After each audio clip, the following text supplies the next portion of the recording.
On n'est pas sérieux quand on a 17 ans. Eh oui, je sais, Rimbaud avait raison. Mais là, quand même, avec le bac français et tout, je crois que tu seras d'accord avec moi, un peu de sérieux ne nous fera pas de mal. Moi, c'est Anissa, et je te propose de t'aider à réviser. On y va ? Ton bac de français avec Anissa. Aujourd'hui, Gargantua, de Rabelais.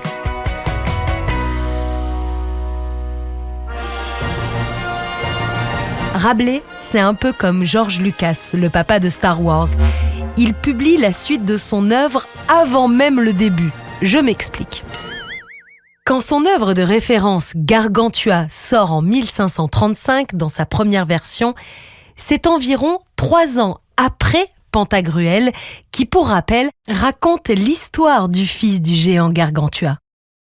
À ce moment-là, Rabelais a 41 ans, ou 52 ans.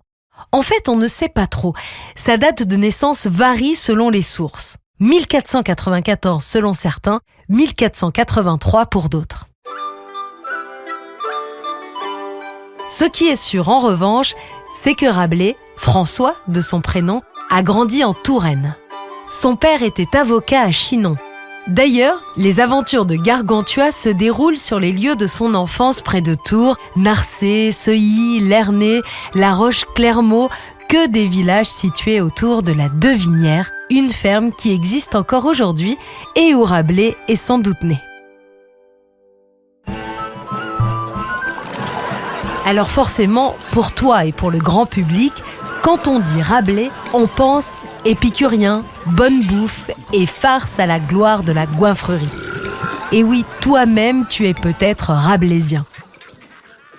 Mais ce que l'on sait moins, c'est que Rabelais était l'un des hommes les plus érudits de son siècle. Grand savant, il pratiqua la botanique, l'astrologie, la traduction et la diplomatie. Cet homme cultivé a aussi été médecin et moine.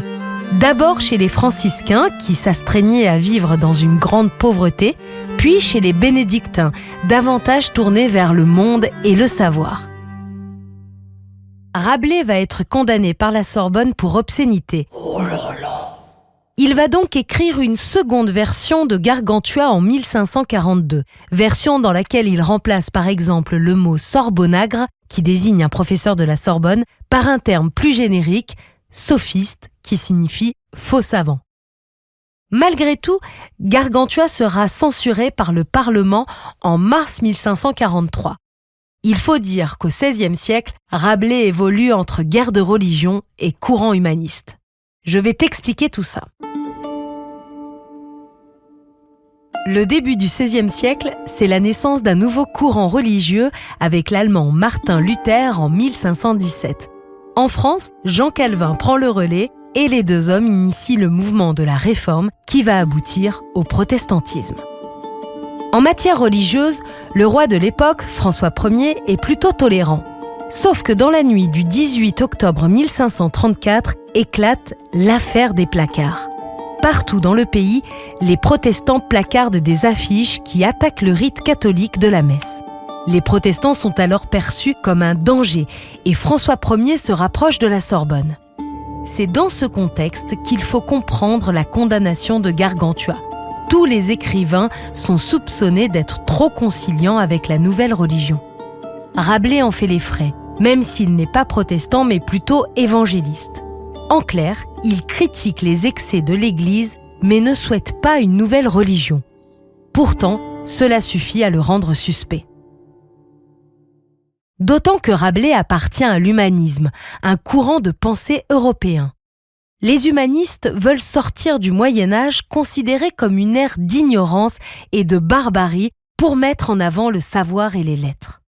C'est le début de la Renaissance et Rabelais incarne le visage de l'humanisme optimiste. Wouhou ! Il a foi en l'homme. Grâce à son savoir, l'humanité pourra atteindre la sagesse morale. Et à travers Gargantua, Rabelais signe une œuvre universelle. Mais Gargantua est-il l'œuvre d'un bouffon, d'un savant Eureka ou d'un hérétique ? Au bûcher! En réalité, je te l'avoue, c'est un peu de tout ça à la fois. Le livre est clairement placé sous le signe du rire et du savoir. Il y a par exemple les plaisanteries obscènes sur la naissance de Gargantua ou sur l'invention du torche-cul.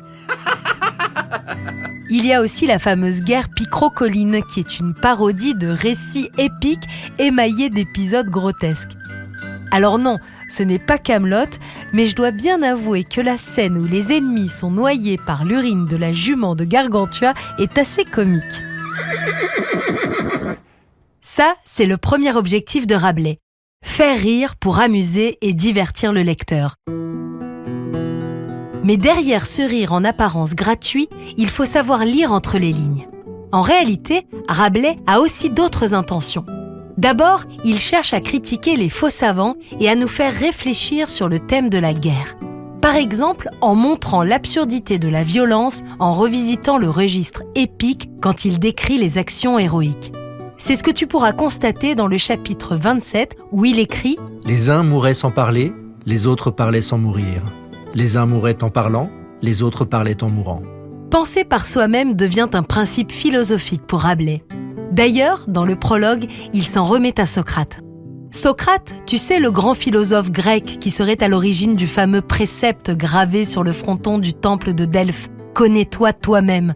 Eh bien, Socrate, en apparence, était un homme à l'allure grotesque, ce qui contrastait avec sa force intérieure. Rabelais incite donc le lecteur à dépasser l'extérieur, souvent trompeur, pour accéder au sens caché de son texte. Donc si l'on résume, Rabelais démontre dans un premier temps le caractère farcesque des aventures des géants. Puis, il utilise le rire pour critiquer et faire réfléchir. Enfin, il en fait un principe philosophique. Je te propose maintenant de voir comment est structuré le roman. Sur le papier, c'est assez simple. Il y a 2 textes liminaires, avis au lecteur et prologue de l'auteur, dans lesquels Rabelais appelle le lecteur à rire. Puis, il y a 5 parties. Les premières années de Gargantua, l'éducation de Gargantua, les débuts de la guerre de Picrocolline, les victoires de Gargantua et enfin l'abbaye de Thélème. C'est limpide en apparence, sauf que derrière ce récit chronologique, il y a des chapitres qui fonctionnent en parallèle, qui s'opposent ou qui se répondent. Tiens, par exemple, les chapitres sur l'éducation de Gargantua. Eh bien, ils renforcent le contraste entre la mauvaise éducation sophiste et la bonne éducation humaniste. Bref, qu'il s'agisse de la structure du roman ou des messages délivrés, Rabelais cherche à brouiller les pistes. En apparence opposés, rire et savoir sont en réalité constamment entremêlés. Le rire rabelaisien a une puissance libératrice. C'est dans ce sens qu'il a une vocation humaniste. Il cherche à former l'individu à participer au progrès de son intelligence. Et c'est peut-être là le thème central de Gargantua. S'il fallait n'en retenir qu'un, c'est bien celui de l'éducation. Et en la matière, Rabelais se montre à la fois critique et réformateur. Critique parce qu'il met en scène les méthodes archaïques de son époque. Réformateur puisqu'il propose un modèle d'éducation fondé sur l'idéal humaniste. On va commencer, si tu veux bien, par la satire de la mauvaise éducation. Elle se fait en 3 temps. D'abord, durant son enfance, Gargantua semble livré à lui-même. Il ne fait que manger, boire et dormir. Il n'y a aucun apprentissage de la vie en société. Ensuite, Gargantua reçoit l'éducation des sophistes. Pour Rabelais, c'est une manière de critiquer des méthodes archaïques. Il dénonce ce qu'on appelle la scolastique. La scolastique, c'est une philosophie qui essaye de concilier l'héritage des philosophes de l'Antiquité et la théologie chrétienne. Mais selon lui, l'apprentissage par cœur de connaissances pointues ne sert à rien. C'est de la pédanterie, comme il dit. C'est d'ailleurs ce qu'il démontre très bien à travers le discours de Janotus de Bragmardo dans les chapitres 18 et 19. En demandant à Gargantua de lui restituer les cloches de Notre-Dame, le discours de Janotus est truffé de références savantes, mais son discours est incohérent et à l'arrivée totalement ridicule. Enfin, l'éducation des sophistes néglige l'âme et le corps. Tu l'as compris, Gargantua aime bien se goinfrer. L'absence de discipline pour le corps reflète l'absence de formation réelle de l'esprit selon Rabelais. Ça, c'était donc pour la mauvaise éducation. Passons maintenant à la bonne éducation. Celle qui fait l'éloge de l'humanisme. Celle qui passe par la maîtrise des langues, du droit, de la philo, l'arithmétique, la géométrie, l'astronomie, la médecine. En clair, acquérir un savoir encyclopédique hérité des grands auteurs de l'Antiquité. Mais ce savoir ne doit pas empêcher d'avoir des connaissances concrètes au contact d'artisans, d'horlogers, d'herboristes ou d'apothicaires. Savoir fabriquer un objet ou savoir à quoi peut servir une plante serait tout aussi fondamental que connaître la théorie de l'héliocentrisme défendue par Copernic. Bon, c'est bien beau de savoir tout ça, mais l'apprentissage ne doit pas exclure le plaisir. Comme chaque moment de sa journée est destiné à étudier, Gargantua finit par y trouver du plaisir. T'as du mal à y croire, hein ? Pourtant là, en écoutant ce podcast, j'espère que tu allies savoir, connaissance et plaisir. Bon, en tout cas, Gargantua, à l'époque, il ne pouvait pas écouter de podcast. Alors pour s'améliorer en maths, par exemple, il jouait aux cartes. La dernière chose que je voulais te dire à propos de ce thème de l'éducation, c'est que Rabelais propose une vision originale. Il essaye à travers certains passages de nous faire comprendre qu'une part de mauvaise éducation apporte le désordre et la liberté dont le monde a besoin. Bon, voilà, on a bien bossé. Je crois que sur Gargantua, on est fin prêt. Alors on résume. Voilà pourquoi tu vas adorer lire ou relire cette œuvre incontournable de Rabelais. D'abord parce qu'avec sa fantaisie démesurée, le roman fait rire aux éclats. Tout est disproportionné dans le monde des géants. Il n'y a pas de sujet tabou. Et quand on se pose encore la question aujourd'hui, peut-on rire de tout et avec n'importe qui ? La réponse est non. Mais au XVIe siècle, Rabelais prouve le contraire. Il s'amuse de tout et ne respecte rien ni personne.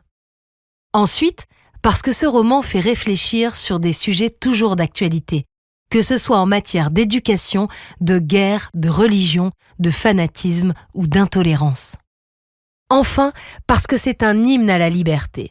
Inventivité verbale, richesse de l'imagination, tout semble possible. Une dernière petite info pour la route ? Sais-tu qui était Alcofribas Nasile ? C'était le nom d'écrivain de Rabelais. D'ailleurs, si tu poses les lettres sur un papier, tu verras qu'Alcofribas Nasile est l'anagramme de François Rabelais. Et d'ailleurs, dans Gargantua, on retrouve cette phrase associée au prénom Alcofribas. Un savant médecin ne pouvait inscrire son nom sur la couverture d'un ouvrage si peu sérieux. Comme si Rabelais voulait nous dire que l'utilisation d'un pseudo lui permettait de faire une distinction entre ses romans et ses ouvrages savants. Si tu veux réviser un autre livre au programme du bac français ou tout simplement plonger dans l'un des grands chefs-d'œuvre de la littérature française, retrouve-moi dans un autre épisode de ce podcast. Ils sont tous dispo sur toutes les plateformes habituelles, sur le site et l'appli Europe 1 et sur anabac.com. À bientôt. Ton bac de français avec Anissa est une coproduction Europe 1 édition Hatier.